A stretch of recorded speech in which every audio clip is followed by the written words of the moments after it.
पाठक युग ने शिक्षकों को बनाया बंधक, जिससे मिलिए वही है पदाधिकारी। नमस्कार और आदाब आप तमाम दर्शक बंधुओं को। मैं हूं एसके चौधरी। दोस्तों, बिहार के एसीएस के पाठक भले ही पटना में रहते हो, भले ही उनका निवास स्थान कहीं और हो, लेकिन पूरे बिहार में विद्यालय के अनुश्रवण के क्रम में के पाठक के द्वारा जिन जिन कर्मियों को लगाया गया है, उन सभी के ऊपर के पाठक का छत्र छाया जरूर चल गया है। यानी दोस्तों, एसीएस के पाठक जितना कड़ा रुख अपनाते हैं, उससे कम कोई भी निरीक्षी पदाधिकारी नहीं अपनाते हैं, जिसका नतीजा है कि आज की तारीख में बिहार के तमाम शिक्षक बिल्कुल बंधक बन चुके हैं और जिससे भी मिलिए वही पदाधिकारी नज़र आते हैं। दोस्तों, आखिर कैसे बंधक बन चुके हैं बिहार के शिक्षक और कौन कौन व्यक्ति अपने अस्तित्व को भूलकर पदाधिकारी की भूमिका निभाते हैं, इससे पहले कि इस पर हम विस्तार पूर्वक चर्चा करें, अगर आपने हमारे इस चैनल सुसत्य वचन को सब्सक्राइब नहीं किए हैं तो कृपया अभी सब्सक्राइब कर लीजिए। साथियों, बिहार के शिक्षक बिल्कुल बंधक बन चुके हैं, यानी बंधुआ मजदूर से भी बदतर स्थिति बिहार के शिक्षकों की हो गई है। इसका सबसे ताज़ा उदाहरण आप सभी जानते होंगे कि एक तरफ जहां ग्रीष्मावकाश कहा जा रहा है, यानी गर्मी की छुट्टी की संज्ञा दी जा रही है, वहीं प्रत्येक दिन ससमय विद्यालय के सभी शिक्षकों को विद्यालय में उपस्थित होकर पठन पाठन का कार्य करना अनिवार्य बनाया गया है। विभिन्न पर्वों में जहां शिक्षकों को अपने परिवारों के साथ छुट्टियां मनानी चाहिए, वहीं शिक्षकों की छुट्टी समाप्त कर दी जाती है। ये बंधुआ मजदूर से कम नहीं है। लेकिन साथियों, ये तो बहुत पुरानी बात हो चली।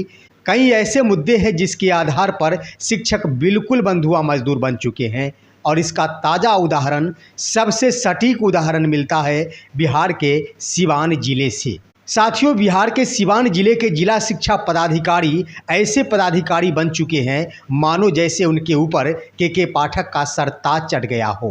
प्रत्येक बिंदुओं पर सिवान जिला शिक्षा पदाधिकारी कोई भी कसर नहीं छोड़ते हैं, चाहे वो बिहार के शिक्षक हो या फिर बिहार के विद्यालयों के प्रधानाध्यापक हो। वो कदापि नहीं बकसते हैं और एक छोटी सी गलती के कारण भी एक बड़ी कार्रवाई कर देते हैं। दोस्तों, सिवान जिला शिक्षा पदाधिकारी के सर पर के पाठक का सरताज तो चढ़ ही गया है, लेकिन जिला शिक्षा पदाधिकारी ने भी पीछे नहीं हटा और उन्होंने अपने तमाम कर्मियों जिनके द्वारा विद्यालयों का अनुश्रवण कराया जाता है, उनके ऊपर भी के पाठक का सरताज फोटोकॉपी के रूप में चढ़ा दिया। जिसका उदाहरण है कि बीते शनिवार को सिवान जिले के प्राथमिक विद्यालय खालिसपुर का निरीक्षण वहां के शिक्षा सेवक द्वारा किया गया और उस विद्यालय के अनुश्रवण के क्रम में वहां के प्रधानाध्यापक अतुल कुमार 9:54 पर अपने चेयर पर बैठकर ही थोड़ी सी झपकी ले रहे थे। इसी का तस्वीर वहां के शिक्षा सेवक ने खींच ली और जिला शिक्षा पदाधिकारी को भेज दी, जिसका परिणाम हुआ कि जिला शिक्षा पदाधिकारी ने उक्त विद्यालय के प्रधानाध्यापक अतुल कुमार से शो कॉज किया है और 2 दिनों के अंदर स्पष्टीकरण का जवाब देने को कहा है। साथ ही साथ 1 दिन के वेतन की कटौती भी की गई है। दोस्तों, शिक्षा सेवक तो पदाधिकारी बन ही गए हैं। आइए हम उदाहरण देखते हैं कि सिवान जिले के अंतर्गत ही वैसे प्रधानाध्यापक जो रिसोर्स सेंटर के प्रमुख है, यानी नोड एंड कमोड सेंटर के प्रधान है, वैसे प्रधानाध्यापक भी एसीएस से कम नज़र नहीं आते हैं। वो भी पूरी भूमिका निभाते हैं और एसीएस का पावर दिखाते हैं। जिसका ताज़ा उदाहरण ये है कि बीते शनिवार को ही सिवान जिले के अंतर्गत नोड सेंटर के प्रभारी ने तमाम प्रधानाध्यापकों को वीडियो कॉन्फ्रेंसिंग के माध्यम से मीटिंग के लिए बुलाया और ऐसा ये हुआ कि विभिन्न प्रधानाध्यापक जो नोड और कमोड सेंटर के प्रभारी है, वैसे कई प्रभारियों ने कई प्रधानाध्यापकों के संबंध में जिला शिक्षा पदाधिकारी को यह सूचना भेज दी कि कई प्रधानाध्यापक वीडियो कॉन्फ्रेंसिंग के माध्यम से होने वाली मीटिंग में सम्मिलित नहीं हुए हैं। और इस तरह से सिवान जिला के अंतर्गत कुल 25 ऐसे प्रधानाध्यापक हुए जो किसी कारणवश वीडियो कॉन्फ्रेंसिंग में भाग लेने नहीं पहुंच पाए थे, चाहे वो गर्मी की तपिश हो या फिर चुनाव कार्य हो, किसी कारण से वो नहीं पहुंचे थे। परंतु नोड एंड कमोड सेंटर के प्रभारी ने भी अपने आप को एक बहुत बड़ा पदाधिकारी का रुख अख्तियार किया और उन्होंने जिला शिक्षा पदाधिकारी को इस संबंध में सूचना दे डाली, जिसका नतीजा हुआ कि 25 प्रधानाध्यापकों को जिला शिक्षा पदाधिकारी की ओर से शो कॉज किया गया है। साथ ही साथ उनके एक दिन की वेतन की कटौती भी कर दी गई है।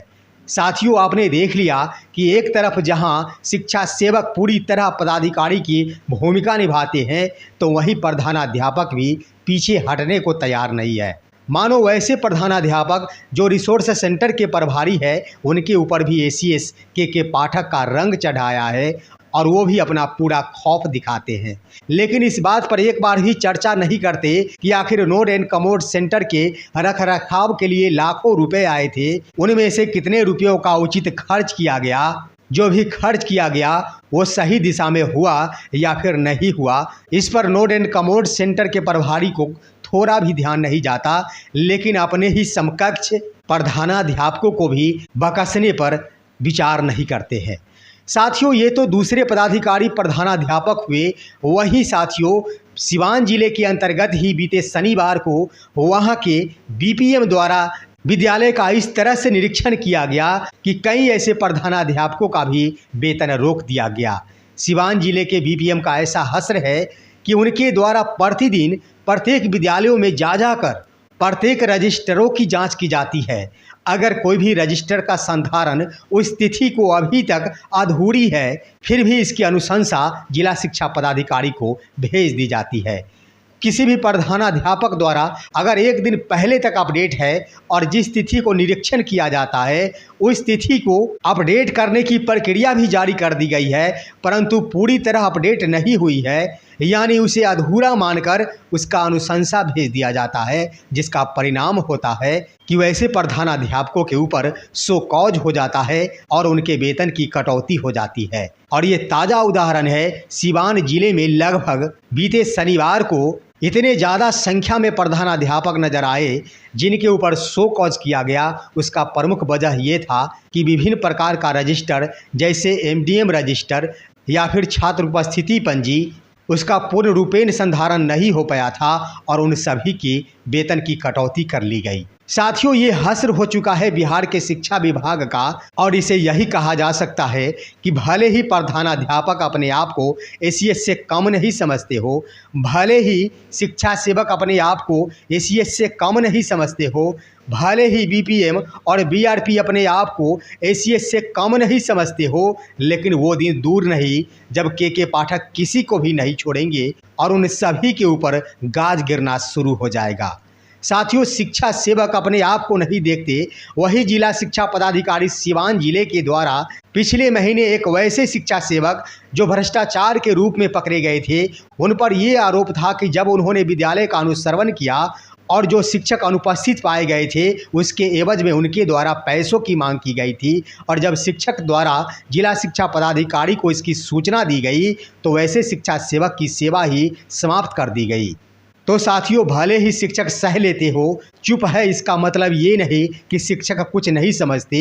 चुप है इसका ये मतलब नहीं कि शिक्षक हर किसी से डर गया हो। दोस्तों, वक्त का इंतजार होता है शिक्षकों का।